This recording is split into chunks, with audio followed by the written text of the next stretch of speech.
Mark chapter 11.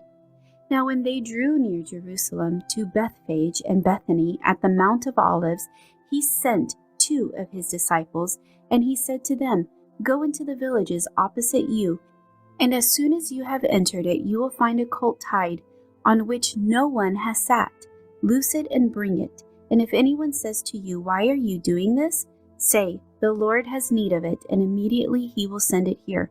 So they went their way and found the colt tied by the door outside on the street, and they loosed it. But some of those who stood there said to them, "What are you doing, loosing the colt?" And they spoke to them just as Jesus had commanded, so they let them go. Then they brought the colt to Jesus and threw their clothes on it, and he sat on it. And many spread their clothes on the road, and others cut down leafy branches from the trees and spread them on the road. Then those who went before and those who followed cried out, saying, "Hosanna! Blessed is he who comes in the name of the Lord. Blessed is the kingdom of our father David that comes in the name of the Lord. Hosanna in the highest." And Jesus went into Jerusalem and into the temple. So when he had looked around at all things, as the hour was already late, he went out to Bethany with the 12.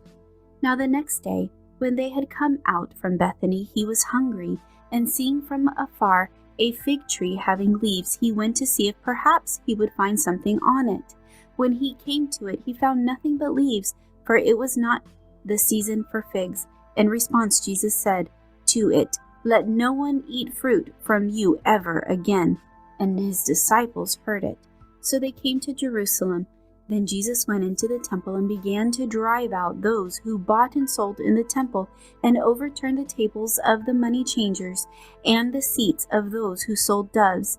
And he would not allow anyone to carry wares through the temple. Then he taught, saying to them, "Is it not written, 'My house shall be called a house of prayer for all nations'?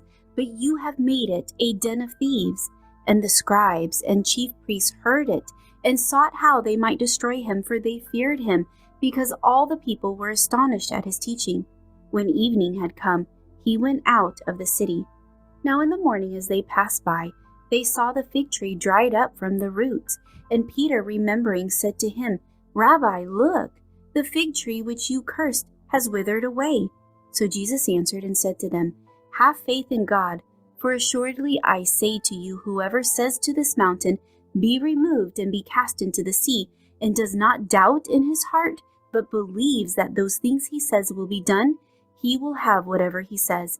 Therefore, I say to you, whatever things you ask when you pray, believe that you receive them, and you will have them.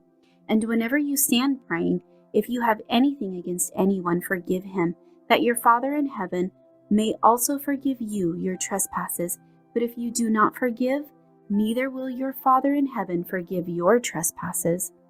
Then they came again to Jerusalem, and as he was walking in the temple, the chief priests, the scribes, and the elders came to him, and they said to him, "By what authority are you doing these things? And who gave you this authority to do these things?" But Jesus answered and said to them, "I also will ask you one question, then answer me, and I will tell you by what authority I do these things. The baptism of John, was it from heaven or from men? Answer me." And they reasoned among themselves, "If we say from heaven, he will say, 'Why then do you not believe him?' But if we say from men," they feared the people, for all counted John to have been a prophet indeed. So they answered and said to Jesus, "We do not know." And Jesus answered and said to him, "Neither will I tell you by what authority I do these things."